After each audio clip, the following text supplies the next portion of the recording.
Welcome to the Good Growing Podcast. I am Chris Enroth, horticulture educator with the University of Illinois Extension, coming at you from Macomb, Illinois. And we have got a great show for you today. We're going to be chatting with our communication specialist, Emily Steele, about buying a home and what do we need to be considering when doing this and things that a new homeowner might want to think about when it comes to the landscaping. But before we get to Emily, I am not doing this by myself. I am joined, as always, every week by horticulture educator Ken Johnson in Jacksonville. Hey, Ken. Hello, Chris. How are you? I am doing great, Ken. How are you doing today? Can't complain. It's nice and cool out this morning. It was nice and cool. It's getting warm. So had to slap the hoodies onto the kids this morning. Yeah, they were complaining it was cold out. You get the summer beard here going soon. Yes. Does it get longer in the summer? What happens? It gets shorter. Okay, it gets shorter. I was thinking with your complexion, you would need to have more hair. So grow up like grow it up as a mask. Yes. Well, I'm a little bit jumpy today. So we were sitting at home the other day in the living room, and just so happened a Good Growing episode popped onto the YouTube recommended feed that my kids were going through, and they turned it on, and my wife just cracked up. She just started laughing, and she said, "What are you looking at?" And she said, "Why aren't you looking into the camera?" I'm like, "Well, because the screen is on my screen. Like I'm looking at Ken right now. And I can't if I look at the camera, then I'm not looking at Ken. So now I don't know where I don't know where to look. I don't.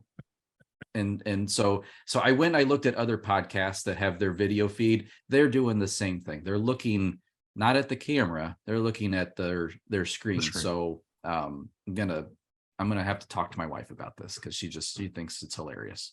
Move your camera right in front of the screen. Yeah. Well, maybe our guest today can help us answer this question. Like, where do we need to be looking right now? Because my eyes are jumping back and forth between you and the camera, Ken. So all self-conscious now. I'm very self-conscious. Yes. My wife can still cut me pretty deep like that. So, well, Ken, you're a homeowner. I'm a homeowner.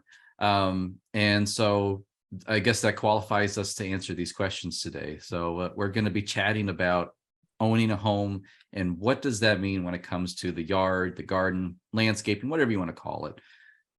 So right now we would like to bring on our guest for today, communication specialist Emily Steele. Welcome to the show.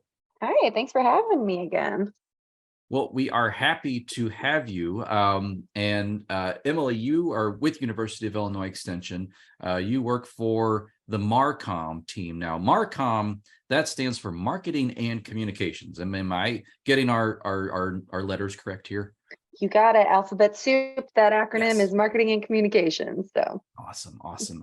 I can learn things every once in a while. So Emily, you are in this process, and we were chatting a few weeks ago about home buying, things to consider, what to think about. And so we have developed a whole list of questions for, when you're looking or you're in that market of looking for a home. And then now that as a new homeowner, things to consider when it comes to the home garden and yard. So if you wouldn't mind kicking us off on these questions, and as we go through today, maybe we can learn a bit more about the process and some of the questions that you've encountered in the whole home buying experience. Sure. So we were talking about this because personally, I'm buying my first home. So I was thinking about all the things that come with that. And then kind of landscaping was one of the later things to think about. So we're recording this on a Thursday. So next Tuesday. Mm-hmm. So if you're listening to this on Tuesday, May 30th or after, I will be an official home buyer. And we were talking about spring typically is when the home buying season picks up. So this is a great time of year to kind of talk about that. You cannot see right now because my background is blurred if you're watching the video, but there are boxes everywhere behind me in preparation for this move. So one of the things I have been thinking about of the many, many lists that come with buying a home is just, okay, I'm moving in and it's going to be June. I'm moving in. There's a yard that's going to need to be mowed regularly, and there's lots of other things to be taken care of. So I'm so glad I have both of your expertise to kind of talk through this, and hopefully we can share that with other people. So I kind of asked around and asked some of my colleagues too, what are some of the things that you wish you knew about lawn and garden care when you first bought your house? And the responses that we got were great. So some of these are from them as well. So I guess to kind of kick it off, one of the first things I wanted to ask was, before you're even buying a house, right? Like, what should a person consider about the yard when they're going to showings, right? What should they be looking for? Well, that is a great question, and I'll throw it to Ken real quick. So, Ken, do you have any items that you would think, as you're in the market and going to these showings, what were you looking for? I'd say first thing, actually pay attention to the yard. I think a lot of people, they focus on the house and nothing but the house. So take a little bit of time and walk around the yard, just to see, what's there, what it's like. When we were looking at houses, for us, it was, if it didn't have a decent sized yard, it was a non-starter. So, but we walk around the yards, kind of get the layout. One thing to look for is look at the trees. What types of trees do you have? If you've got ash trees, there's a good chance you're going to be treating those for a while, or you're going to be cutting those down. You're going to be spending some good amount of money, like on ash trees. If it's, and maybe walk around the neighborhood too. If you've got maple trees, and everybody's got maple trees, if we ever have a big maple problem come in, you're going to be spending quite a bit of money taking care of that too. So trees are big investments. Just spend a little time looking at those and getting a general feel of the landscape. And the house we bought had a lot of winter creeper in it, so I knew right off the bat we're going to be dealing with a lot of weed pulling and spraying to try to manage that winter creeper. And it took us, we've been in that house for 7 years and we still have it popping up here and there, but it took a good 3 years to really get that to a place where I wasn't getting all angry because there's winter creeper everywhere. So yeah, and I would say, in the two homes in my lifetime that I have been fortunate, is that the right word, enough to own, is I always, when looking at those homes, I would take a walk around that foundation perimeter, and I would make sure that any of that slope or that soil was not settled in there with that foundation, because that's something that I have encountered multiple times in terms of poor drainage around the foundation. A lot of times with the construction of homes, there is the proper way to backfill around a foundation, and then there is what has happened in the past. I think these days, a lot of contractors are properly compacting that soil there around that foundation wall. But in the past, a lot of times they would fill that soil in. They would just take the bucket of their backhoe and just sort of tamp it down. That's not compacting the soil that's deeper down in that foundation. And so over the course of 10 to 30 years, you continue to get settling every year. And so it's almost a continual process of having to correct that settling soil around that foundation, especially if your home was built in like the 70s or 80s and maybe early 90s, where that was a very common practice, or maybe not practice, of not properly compacting that soil around the foundation. So I agree with Ken. I look at trees. If there's ash trees, I'm like, all right, got a budget, removal or treatment. I also look at trees and how close are they to the house. If they are really, really close, that is something to consider, of like, think about what type it is. If it is an ash tree, if it is a maple, if it's something that doesn't look healthy. I see a lot of ornamental pears planted right up against homes. That would be something that's like, all right, I know I'm going to have to remove this tree because it's going to be dropping limbs on the roof. And so the proximity of trees to the actual home is another thing to consider. Trees, drainage, and how far away are the trees away from the home. That is fantastic. And I want to ask you this, because I know a few trees that I can recognize by sight, but say I'm not one of you who can look at a tree and be like, I know what that looks like. What would be a good, like, way to determine that if I'm just going to a showing and I'm like, I look at a tree and can I like take a picture of it and like upload it to an app, or what are my options for that? I'd say there's a lot of apps out there you can use. Maples or that palmate leaf. Think of the Canadian flag. Okay. That's and then ash trees are going to have compound leaves. So you have multiple leaflets on there. Depending on your tree knowledge, it may be a little more difficult to figure out, but maples are relatively distinctive looking leaves. And not to totally give away a great secret and lose my job because you no longer need an extension person, but you can upload pictures online. I know Google Lens is one of those where it will use, I hate using this term AI because I don't know if it's always AI. It's a complex software, we'll say that much, but to photo recognize that leaf shape, and it tries to match it with other images that they find online. That can help with identification. There's another app through iNaturalist, I believe it's called Seek, SEEK, I believe that's what it is. And so that's a free app to help in photo recognition software to identify these plants. Or snap a picture and contact your local extension office. We're still here, despite computers being really good now at identifying things. But it's always good to have a human eye take a look at it too. And so we can always help. And if there's any questions of like possible disease, again, snap a picture, send that into a local extension office, see if anyone can help. One of the things where in terms of extension where we're limited is visiting. So, there's only maybe a dozen hort educators throughout the entire state of Illinois. And so we can't go on every home showing that there is. Wish we could, but we can't. But yeah, send us a picture.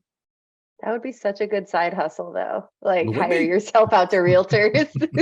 You can have a landscaper, an electrician, and a plumber all coming along with you on these showings. Yes. Great. I love all of those recommendations. And that made me think I should have probably told you a little bit about the house to give some kind of perspective about it. So I live in Decatur in central Illinois. And so the house was built in the 1970s. So what you were saying about soil sediment, my ears perked up about that. But it is a ranch home in a typical neighborhood. It's got lawn in the front, lawn in the back. I'm assuming cool season grass. There is, I think, a red maple tree in the front, judging by the color of its leaves. And then it backs up to a wooded lot. It's about 0.4 acres that right now, and it's kind of a bare slate because besides the one tree in the front, it's mostly grass. So that's kind of what I'm working with right now. In working with Extension and reading all of our blogs and articles and seeing all the webinars and contents that we've put out over the years, I tend to think I know a lot more about gardening than I do because I've read a lot about it. And so I think this whole experience will be kind of fun for me to have this yard, this space to work in. But for maybe people who don't love gardening or don't have the time to obviously invest in outside landscaping, can we talk about maybe some of the pros and cons of investing in landscaping? So what are maybe some of the values if you are looking for home buying purposes, right? Like what value can plants bring to your home, to your landscape? In my background, so I studied landscaping. That was landscape design, landscape architecture. That is my background. And so what I have seen in some of this kind of the market data that has been published is that a well landscaped yard increases the value of your home. And namely, we're probably going to focus a lot on trees today because when it comes to value, a mature shade tree can add value to your home. And it is when it comes to the ranking of things that can increase value, it's like kitchens, bathrooms, mature shade trees. Like it's that level and it's a mature shade tree that is healthy. So not an ash tree. Ash tree, when you talk to some realtors or some people, and they are savvy enough to be able to identify an ash tree, they will say, because of emerald ash borer, that tree is going to cost you money. That actually can bring property value down. That doesn't happen very often, though. At least when we were looking at houses, I would see ash tree, and the my wife wasn't looking at that. She was looking at kitchens and bathrooms, but I was looking at trees, and the realtor was also focusing on the features of the home, and I was focusing on the features around the home. But I would say a well landscaped yard, namely those mature shade trees, it does add value to your home, and so it is worth that investment. Yes, and there's those environmental benefits too. So your trees, especially mature trees, taking in that CO2. If you've got them on the south side of your house, providing that shading, cooling effect in the summer, so your air conditioner isn't having to run as much. If it's deciduous, then you can let the sun through and warm your house in the winter. If you've got evergreens, there's the north side of your house, blocking those cold winter winds, again helping with heating of the home, helping with water infiltration into the landscape and stuff. So there's, in addition to those financial, there's environmental benefits too, and then just the general satisfaction of having that landscaped yard and those mental aspects to it too. Yeah, and we have more and more research coming out that essentially a green space, like you mentioned, Emily, it could be turf grass, could be a red maple. That's just good for our mental health to be in a green environment with plants and vegetation, where they see not only does it help us reduce our stress levels. There's research out there that shows that patients that have undergone surgery that have views outward to a park or a green space, they actually have a shorter recovery time period, and they request fewer pain medications during that recovery period.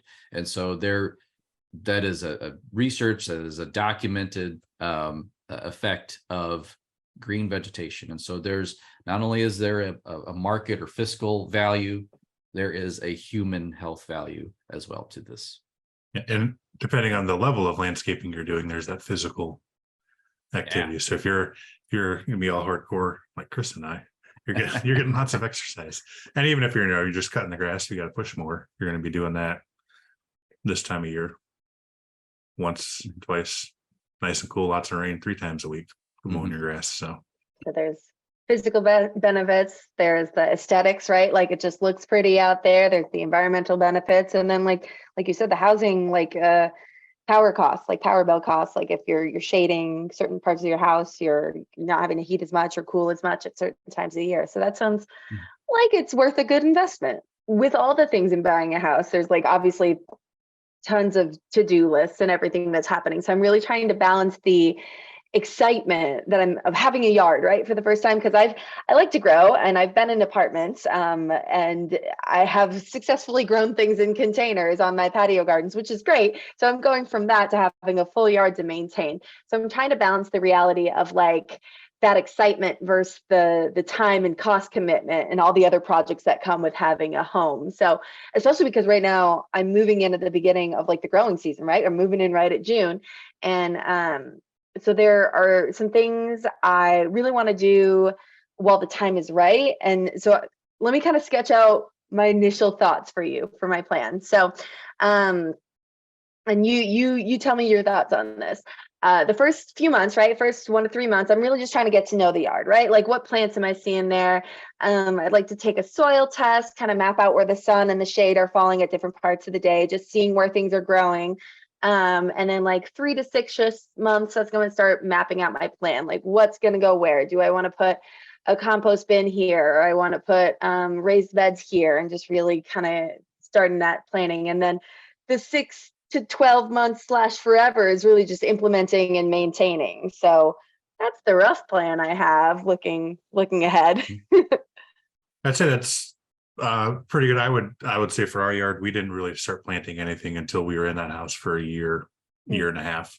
Again, just familiarizing yourself with the landscape. You're moving in June, so you've missed, if you've got any bulbs and you probably looked at the house, but you maybe missed some of that early season stuff. So getting an idea of where that's at, and letting that landscape grow up and see what it's going to be like. You don't want to start off right off the bat and start planting all kinds of stuff. If you kind of want to get a feel what that landscape is going to look like when it's fully fleshed out. And then again, yeah, making sure you're making a plan. Just don't go about it all willy-nilly, which I don't always follow my own advice there. Find a plant on sale. I'll figure out a way to get it into the landscape. But yeah, so yeah, map it out, make a plan, and then I would even 6 months. I maybe bump out even do a year before you, and it kind of starts slow. I think we didn't really start adding a lot of stuff until we were there for a couple of years, partially so we could recover financially from all the things we had to fix right off the bat. But then, and that we've been in there, 7 years, we've really gotten the ball rolling on a lot of stuff, and kind of some of our ideas have changed over time as other things have grown up, and we removed a tree, so that opened up an area that was once shade, now it's full sun and things like that. Yeah, Emily, I think your plan, it does work really well, considering that the time frame when you will be moving into that home. I'll say in the home that we're in now, we looked and bought it late summer and even early fall, and so we didn't know anything about what happened in the spring. That was totally new to us, so we waited a whole year to just kind of let that landscape reveal itself to us. Found out that the person who owned the home before us really liked bulbs, and she had all different collection or assortment of tulips, and tulips of different colors, which is very neat to see, that just surprise you in the following spring. Virginia bluebells popping up all over the place, and so there are a lot of different plants revealed themselves to us in the spring.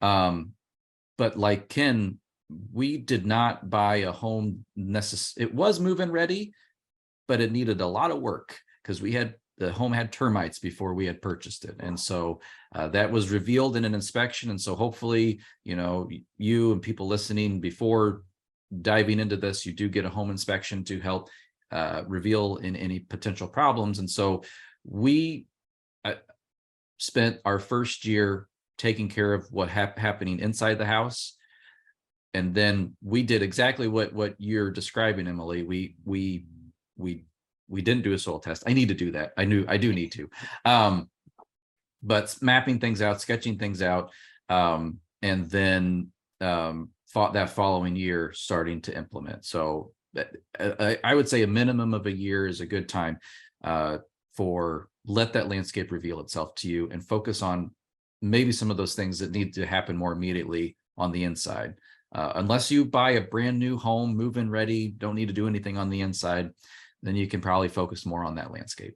And I'd say if you are going to be adding plants that first year, I'd probably stick to annuals. Yes, where when things grow up, how things are going to work before you start with the perennials.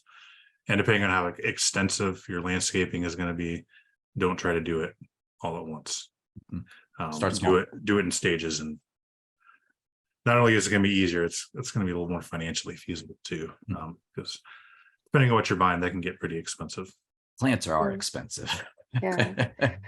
I think the biggest thing I was antsy about is I'd like to put in fruit trees at some point, like some maybe smaller varieties, because I've got space in the back that I think there's enough sun. And I'm like, what is that saying? The best time to plant a tree is now, or 10 years ago, or whatever it says. And I'm like, it'd be cool to put it in sooner rather than later. So, but I don't know if going into summer, I think spring's kind of the ideal time to plant a tree. So maybe wait until next year on that. Yeah. And this time of year, your fruit tree selection is going to be a lot more limited than if you're going to be doing it in the spring. Or you can go online and find, there's companies that will sell to, like, homeowners. You're going to have a lot more variety if you're ordering that now or in the fall, to get it in the fall or plant in the spring. So if there's something specific you want to look for this time of year, you may have a hard time finding it for fruit trees anyway. Okay. And you did mention it. I did get that inspection done. There were no termites, thankfully. But just because we did mention it, are there things that we can do landscaping wise that would like prevent termites, or are they related at all?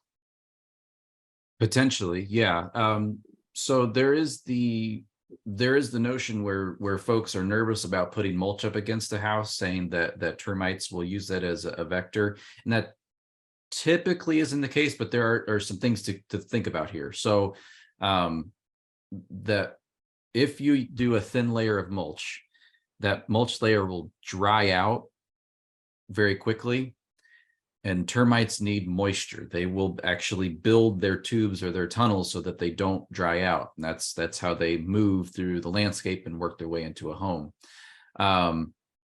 Ideally, what we want to see to prevent termite access to a home, at least from the landscape side of things, and this is from our retired entomologist, Phil Nixon, he said, the perfect thing is like an 18-inch, just bare dirt area. That's like a desert to them. And then you want to see an 18-inch concrete, your foundation wall. You want that to be 18 inches above the soil line, and then your wood framing then on top of that. But that 18 inches of bare dirt, 18 inches of concrete, that makes it really hard for termites to access the home. That's not the only way they can access it, but when it comes to landscaping, that are some things that we can do. But telling people to do bare dirt right against their home is kind of a hard sell. Now, if you have wider roof overhangs, that makes it easier to do. But most homes those overhangs or those eaves or whatever you call them, they're getting narrower and narrower. I wish they were wider and wider, but that's material costs, stuff like that. So you could potentially do some type of a rock or landscape fabric. Essentially what you want to do is you want to create an inhospitable zone for insects to move from landscape into the home. And I don't know, Ken, what is the actual advice? I'm just throwing things out there. I would say that, and if you've got a fireplace, don't put your firewood next to the house. Again, make sure you have that space in between. Because if it's stacked there year round, you have termites move in, it's up against the house. They don't have to move very far to get into your house. Not necessarily for termites, but for like carpenter ants and stuff. You don't want to have tree branches resting on the roof of your house, because they can go from that tree into your house. Typically, they're going to be in more wet wood, but they can still get into dry wood. So make sure you don't have branches and stuff laying on your house or touching your house that carpenter ants stuff can get in, because they can cause a lot of problems, just like termites if they get in there. And I'll say for our home, the primary entry point was actually the drains in the basement from like the shower or sink that had cracked around that drain in that foundation, and they came up through those cracks that way. And so when we did some work in our basement, we sealed those up. We patched it with concrete, and we made it so that we can access those drain points, and we can monitor if that crack ever opens back up and termites ever try to get back in, because they're looking for those high moisture environments to gain access to your home. And there's termite treatments and stuff. There's the traps like that you would put in the ground. They have a piece of wood in there that can be monitored and treated and stuff. So if termites are a concern, have a pest control company come out and put traps and things like that out to monitor for them and help manage them. This was such a helpful tangent. Thank you. I'm taking like copious notes right now. So one of the big things when I was talking to my coworkers, and that I kind of knew, but I feel like it's something that's forgotten a lot, is like call utility companies to mark the lines on your property before digging, right? Like that's a thing that is a crucial. Mm-hmm. You should be doing that every time you dig. Oh, okay. Should be. Yes. And I will say sometimes utilities can surprise you. Okay. In our home, kind of, it's similar to what you described, Emily. We have a ranch that backs up to woods. Mm-hmm. We had no idea our gas line access comes from the woods. Who would have thought? Like there is a marker way off on the backside more near the neighbor's yard. But we did have a utility locate in Illinois. It's 1-800-JULIE. And so we had them locate the utilities. They put the flags out, and we were shocked to find the gas line coming from the woods into the back of the house. Makes sense though, because that's where, as it comes out of the ground, we saw it there coming into the house from that location. So it makes sense, but we didn't think about that. Hopefully most of those utilities are buried deep enough that most of our gardening activities won't disturb them, but that's not always the case. I've done landscaping. We've encountered utilities that are not always buried deep enough, or erosion happens, or soil moves. Somebody does something that makes that more shallowly buried.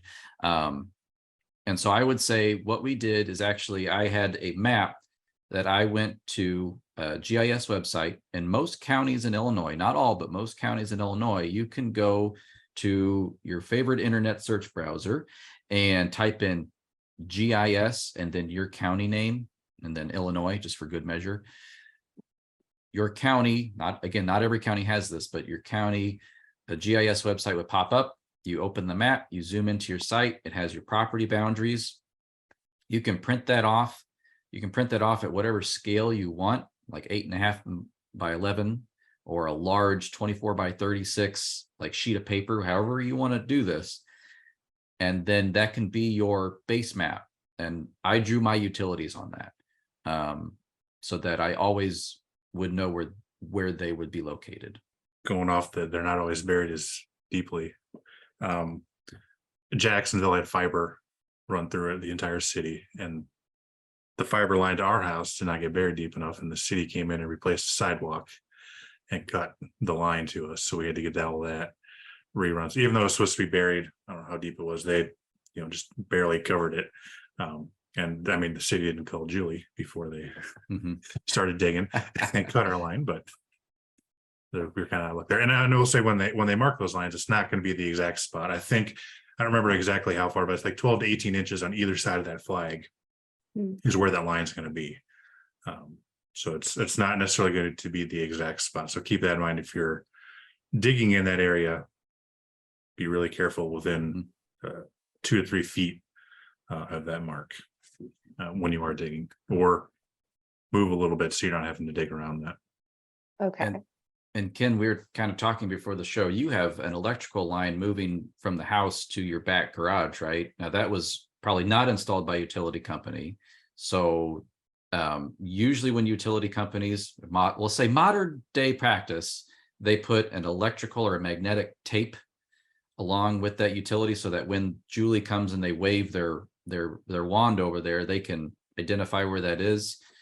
But a lot of times those DIY installed lines, or if you have like a gas fire pit in the backyard somewhere, and that was a DIY project, don't expect them to be able to locate where that gas line is. Now, this is a recommendation, or this is a tip for future DIY projects. If you're going to bury gas lines or electrical lines or irrigation lines, buy that metal tape that you can run in that trench along with that, so that in the future you can always locate where those piping or conduit, whatever it is, so you don't hit it on accident.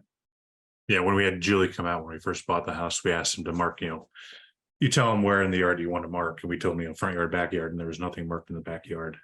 So we're not entirely sure. We have a general idea. You can look in the basement where the electric line comes out of the house and where it comes into the garage, but we're not entirely sure where it's running. And we were going to put some T-posts in the ground, and as we were doing it, we're like, oh wait, electric line may be right here. Maybe we should stop and and try to figure out where exactly this is before we get ourselves in trouble here.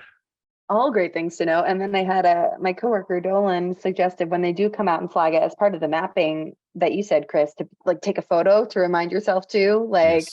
and then you just kind of have that in your files and use that as a rough guideline for it. So And cool, I'd say cool. just to be safe and cover yourself, if you're going to be doing any digging, especially in those areas where they're at, and make sure you have them come out and flag, so that if you do cut a line, you can say, hey, at least you called them. Yeah. And maybe get yourself in a little bit less trouble. Less trouble is always good. So one of the things in being a new steward of my yard is obviously I need some tools to do that. So assuming I have like nothing or the bare minimum, like I have a tiny little hand trowel for my like container garden, what are some basic like lawn and garden tools that I should prioritize getting now? And then maybe what are some would be nice to get tools down the line? This is where we pop up the URL for the garden tool podcast. Oh yeah, we just did a garden tool podcast. Yeah, we'll throw Perfect. that I'll go URL listen to right that. here. I will say a sharp shovel, or like a good shovel, a wheelbarrow, a bucket, a trowel, and hand pruners will take you a long way when it comes to gardening. And I just got my wheelbarrow this year. So before that, I was relying on buckets and loading tarps up and dragging tarps across the yard. But the wheelbarrow has saved me with a lot of that labor and that work. But I will say for the basic gardening tools that I use, it's a good sharp shovel and hand pruners, buckets, wheelbarrow, and a hose. Good hose. You can actually, no, I buy cheap hoses and they break all the time and then I just throw them away. But you can buy a really nice hose and use that forever. But those are expensive, and I spend my money on plants, not on the thing to keep them alive, which would be water. So yeah. What makes it a good hose? Oh, the ones that don't kink, or Okay. like it's like a magician's rope. I don't know how they avoid getting tied in knots or whatnot. Little thicker hoses. Thicker. Yeah. But I like the lighter weight, cheaper ones that I can put in a bucket and I can move around. And also new homeowners, just be mindful of when you purchase a garden hose. A lot of times those garden hose fittings are steel, whereas a lot of our spigots are brass. Those are two different types of metals that if you leave them attached for too long, they'll actually fuse together. So always disconnect your hose from the spigot, or else it could be fused to that spigot come fall when you go to move that into your home. And I wrote a blog article, I'll put that link up here too, all about that. I think we've had our hose attached to our spigot for 6 years. It's not coming off. No, the spigot will have to be torn off to get the hose out. Now the spigot drips everywhere, but it's under the deck, so that's why it doesn't get attached. I'll say for the wheelbarrow, if you're going to buy a wheelbarrow, get one with solid tires, so you don't have to go use that and your tire is flat, and then it is a giant pain. So look for that solid tire, and that way if you're running around, you run over a nail, you're not going to pop your tire sharp if you got thorns or something like that. Probably spend a little more money, but save yourself frustration. And I'd say, if you're going to be really doing a lot of landscaping, don't cheap out on the tools. Good quality tools will save you a lot of heartache and stuff. And what Christine had, the shovel, the wheelbarrow, trowel, if you're going to be planting smaller stuff, and take care of them, maintain them. Don't just leave them outside and let them rust, and oil them, sharpen them as needed, clean them off when you're done using them. I think we have a whole info sheet on that too. Yes, Link to info sheet here. Yes. Bing. Emily, then if we could dive into some of maybe those more fun toys, tools that you can, that have a bit more power to them. I will just add, I think we're getting into this new world of electric powered landscape tools, which for me, the expense of those is in the battery. Makes it hard, at least for me, to invest in that, because I've already got the gas powered stuff. So you gotta think about that investment. But I think those electric landscape tools, that is going to likely be the future of where we go from here. The one thing I will say that I really like about I've used them a few times, is that unlike a small engine, which is always running and has a high decibel level, the electric tools, they're very quiet. And Ken knows this. Maybe he hasn't realized it though. Like when we're at a meeting or a conference and he says something to me, I got to lean in and usually say, "What'd you say, Ken?" It's because I can't hear very well. I've grown up my whole life with around these engines, and I did not protect my hearing properly. So in addition to that, electric tools having kind of that lower decibel level, if you're using any small engine or power tools, safety glasses, hearing protection, just save yourself from living in kind of a feels like I have cotton balls in my ears every so often. So yeah, protect your hearing and your sight. Yeah, and like for electric stuff, you can get lawnmowers now, even like riding mowers.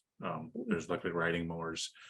You kind of got to pick your brand, so your batteries match up, and like even like your tools like drills, circular saws. I mean, so it's not suggesting this, but like we have Ryobi, so like our drill, we can plug that into the weed whacker and things like that. And some of your lawnmowers and stuff are probably gonna have bigger batteries.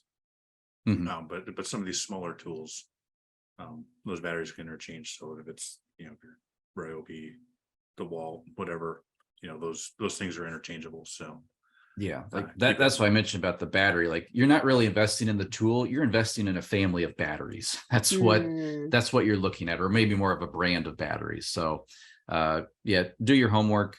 As Ken said, extension, we don't recommend one brand over the other. It's just that we study plants over here, so not tools. And as I muted myself as you were talking there, just because one of my neighbors was mowing in the background, and I was like, oh yeah, that's definitely a loud one. So that's not an electric one going off over there. So, so one thing that I didn't think about, too similar to the lines of Julie, that came from one of my coworkers, was that to check the ordinances, the local ordinances related to landscaping, like what rules are in place. I'm not in an HOA, but I know they have their own rules in place. So what does your local city, your township have that says about you can or can't have this certain thing? And I was like that was a moment where I was like, oh yeah, that's important to know, because I'm sure it's different city to city. And yeah, you don't want to spend a bunch of money in plant material and then have to rip it all out, because you can't have it. I don't know if there's necessarily a lot of restrictions on plants outside of your noxious weeds and stuff, but your location, is it too close to the street or property line or things like that? So yeah, spend a little time figuring out what you can and can't do.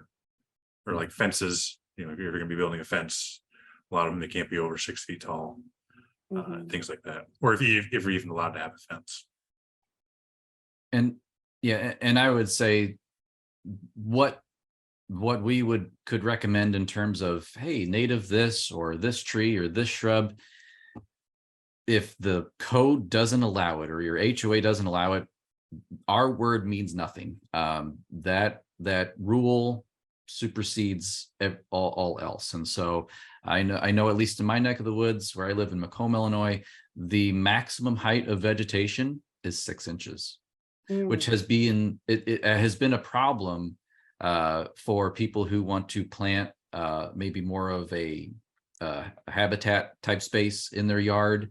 But when it comes to this, and we're kind of diving more into design and things like that, but really, when we think about native plants or habitat, we can incorporate that into the landscape so that it fits that aesthetic of conventional landscaping too. So it doesn't, we don't have to be like, we're going to put a field of ragweed here. No, well, first of all, no, we're not. That's probably not a great idea. But the native plants that is often selected these days, they have the same ornamental appeal as the non-native traditional native plants. So yeah, but check those codes. As I said, in Macomb, it's 6 inches. In Galesburg, where we've also done some work with them, it's 18 inches. And so, yes, check the code, check your HOA. And make it look intentional.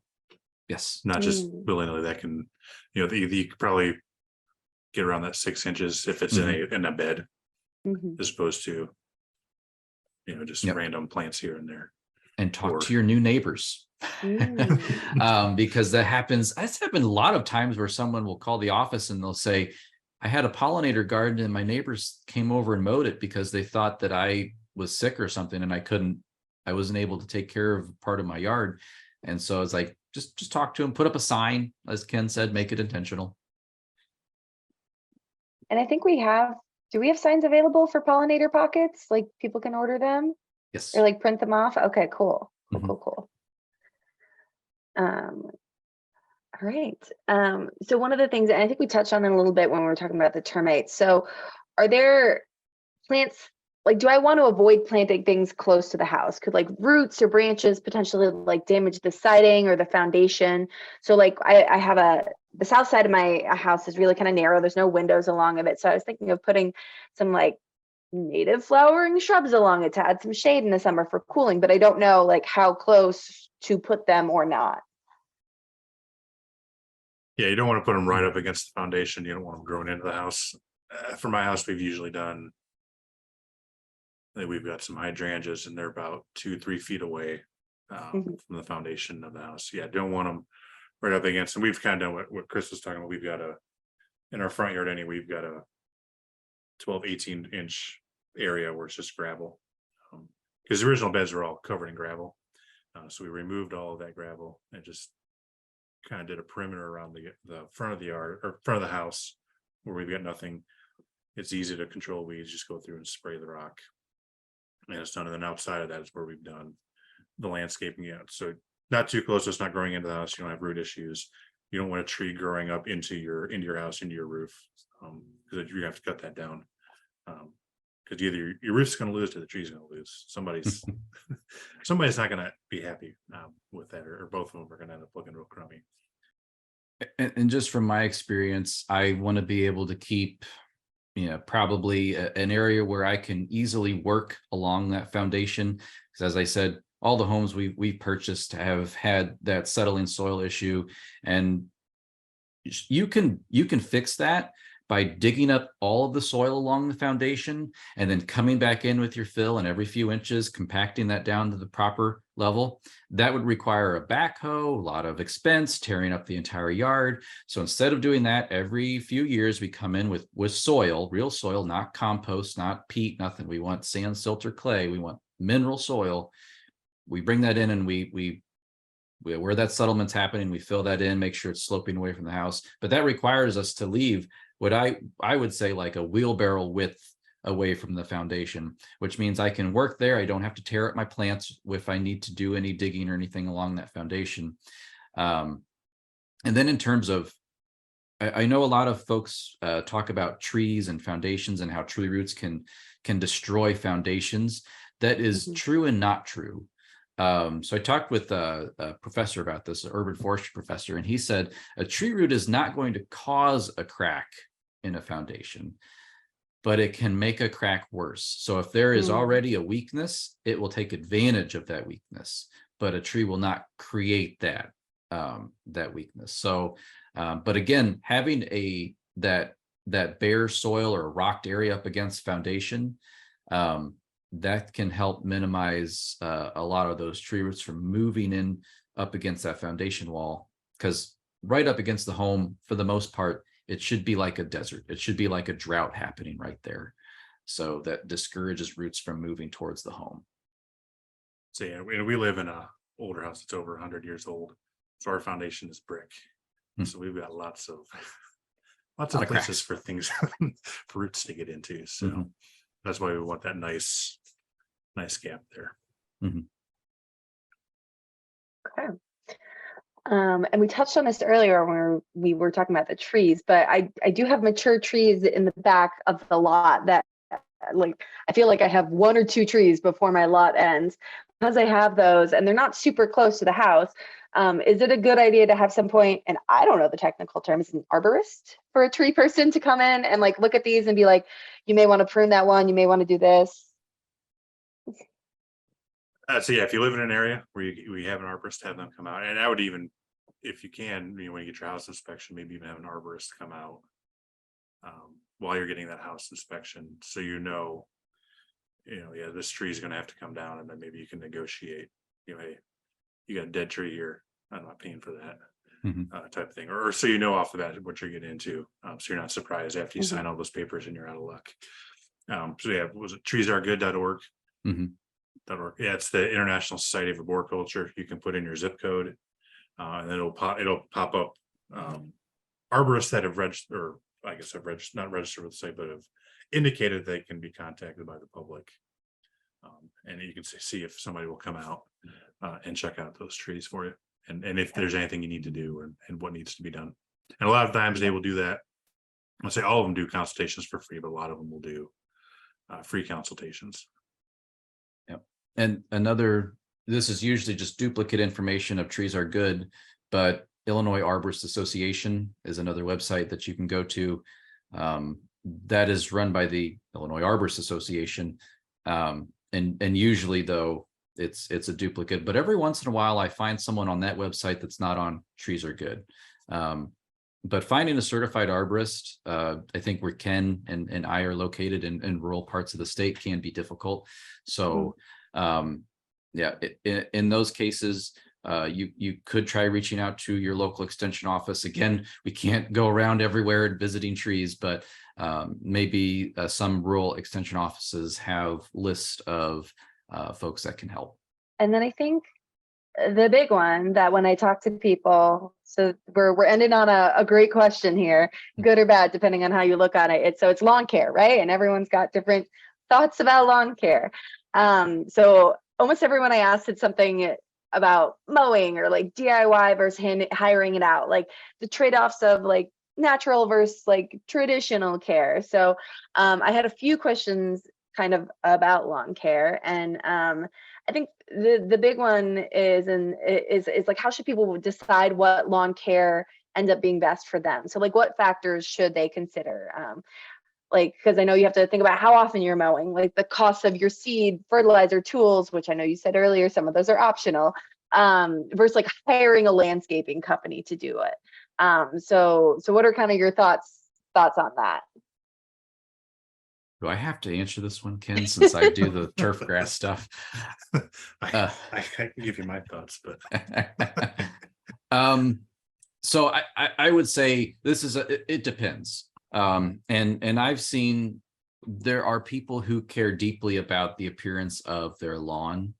And if you want, you can have the perfect lawn, but it does require you to spend money. It does require you to either spend money or spend lots of time and money. That's kind of the thing that will get you the lawn, as I say, that glows in the dark. It's so green. And for the most part, when we look at the majority of Americans, when it comes to their time, because we're all very busy, many of them these days are hiring it out. There's a lot of lawn care companies these days that might have 50 to 100 lawns assigned to one truck. That's a lot of work for one crew of people to be taking care, managing all of these properties. So I would just urge caution, because usually when you do these lawn care programs, they give you like a sheet where you got to like check a box, like I want this pesticide application, I want this fertilizer feeding at this time of year, and it's having the homeowner decide. And if you need help in deciding that, reach out to your Illinois Extension office. We can provide at least some of those recommended timings for fertilizer applications, which is late summer, early fall, and maybe some of those recommended species to be seeded. And so this, like you said, Emily, this is a very big question with a lot of variables depending on how much people want to take, how much time they want to invest into their lawn and money as well.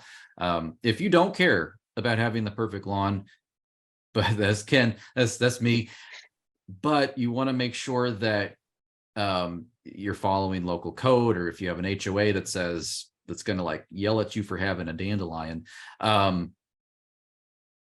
the suggestion is mow high. So for Illinois cool season grasses, that is 3 inches tall. When you go to Purdue, Wisconsin, Iowa, all these other places with an active turf grass program, they're now recommending 3.5 to 4.5 inches mow height. That is for the healthy turf grass. That allows you to have grass that is competitive with broadleaf weeds like dandelion, like clover. And so 3.5 to 4.5 inches. So mow high, mow often, which is hard to do, but that's just the name of the game. Avoid removing more than 1/3 of the leaf blade at any one mowing, hence mow often, and then keep those blades sharp. because we want to cut the lawn. We do not want to beat up the lawn. We don't want to bruise and damage the tip of the grass. That makes it harder for it to heal that wound. That actually can introduce more disease. So mow high, mow often, keep those blades sharp. That'll get you 80%, 70% of the way there. You want more, hire a lawn care company or invest that extra vacation holiday time to spend on your lawn. And I would say with those lawn care companies, when we're at peak grass growth, they're probably not going to be cutting your grass as often as it should be, because there are times where we've in our yard, we haven't done it, but we should have been mowing 2, if not 3 times a week. The grass was growing fast enough when it's cool and we're getting plenty of rain. That stuff can really take off. And for us, we set our mower blade as high as it can possibly go.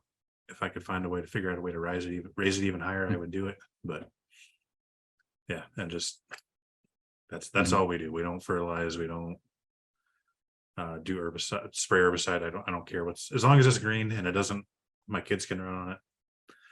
I don't care.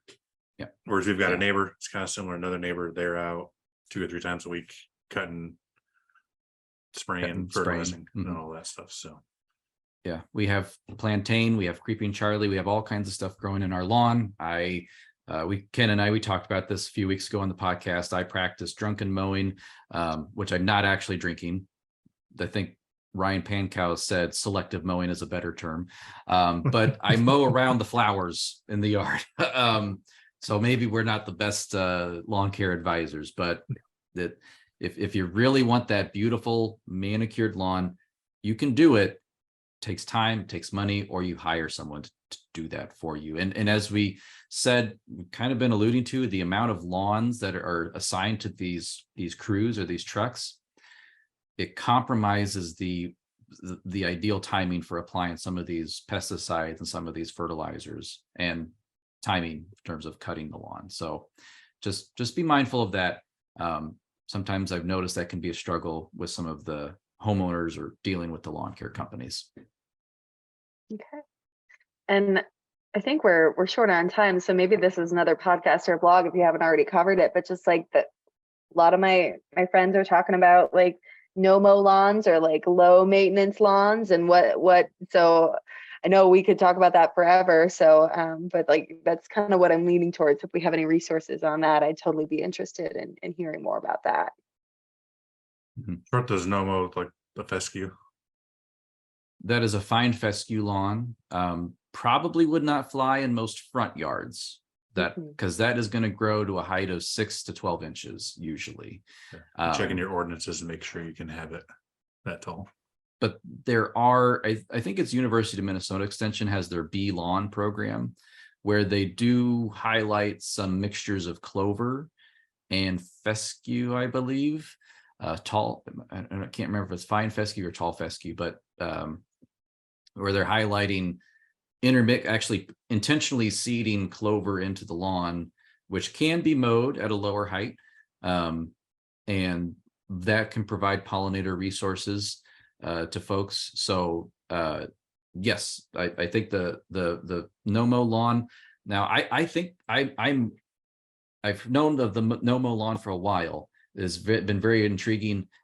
I have shifted my focus to sedge. I'm like going all in on sedges. So I have abandoned the fine fescue no mow lawn, and I've spent way too much money on sedges this year. So I got a bunch of sedge seed that I'm going to get started. I am going bananas over sedge, which is a grass-like plant, very similar to a fine fescue no mow lawn. Yeah, those no mow lawns, we let them grow up. They kind of get wispy, almost like waves and stuff. I don't know what the wear tolerance is like. It's not probably good. probably not much. So if you're going to be using it a lot, If you have walking dogs, a lot, not a kids, all that. Yeah, not a good. And depending on where you're at in Illinois, I think South Central Illinois, St. Louis area, you're kind of getting into the iffy areas as that's going to grow well enough. Southern Illinois, you may have a hard time with that stuff. That's going to be more of a central and northern Illinois. I think in Jacksonville, depending on the map you look at, we're kind of, I haven't done it because we're kind of close to that transition area where it's kind of borderline for it. And I've got kids and a dog, so it would be best for us in the front yard. not the backyard, because they would destroy it. Yeah, and it does need to be mowed. The no-mow lawn does, the fine fescue no-mow lawn 2, maybe 3 times a year still does need to be mowed to remove some of that debris that will build up over time. Because there's no such thing as a no maintenance yard unless you're pouring concrete. Like, Yeah. Well, I say this all the time. People are like, what's the lowest maintenance thing? And they're like, AstroTurf. I'm like, you got to vacuum that. Like, it still requires maintenance. Even AstroTurf does. Green cement. Yep. You got to seal cement. You got everything requires maintenance. There's no such thing as no maintenance. Yeah. get a crack in that, something's coming up through it. So Yep. All right. Well, thank you both so very much. This was super helpful, and I'm looking forward to applying these and learning more and at my new space. So I really appreciate this today. Well, that was a lot of great information about buying a new home, what to think about, what to consider. Now that you have this home, Emily, we are so happy that you came to us with this idea for this topic. Yeah, we could probably go on and on. So maybe look for part 2 sometime in the future of, maybe part 2, year 2 in a new home. What do I do? And so thank you very much, Emily, for being here today. Glad to be here. Well, the Good Growing Podcast is a production of University of Illinois Extension, and edited this week by me, Chris Enroth. A special thank you to Ken Johnson for being with me, as always, every single week. Thank you, Ken, for hanging out and sharing how we've approached our home owning lives. Yeah, and thank you, Emily, for being on and the questions. It made the prep for this show a lot easier. Fantastic. I'll send you pictures. I'll send you pictures I'm sure I'll have questions that I will send to my local extension office as time goes on. So excellent. We'll warn Sarah. Oh gosh. And thank you, Chris, as always. And let's do this again next week. Oh, we shall do this again next week. We are going to be talking about the climate and kind of what should we be expecting. Now we've had some news coming out from the Illinois State climatologist Trent Ford about an upcoming drought this summer. So Ken and we are going to sit down and we're going to talk about what Trent has been sending out lately. So we're not quite sure. Will it be a drought? Will we have plenty of rain? But the models are not shaping up favorably. So we're going to talk about that, what to expect this summer in Illinois. So look forward to that podcast next week. And listeners, thank you for doing what you do best, and that is listening, or if you're watching us on YouTube, watching. And as always, keep on growing.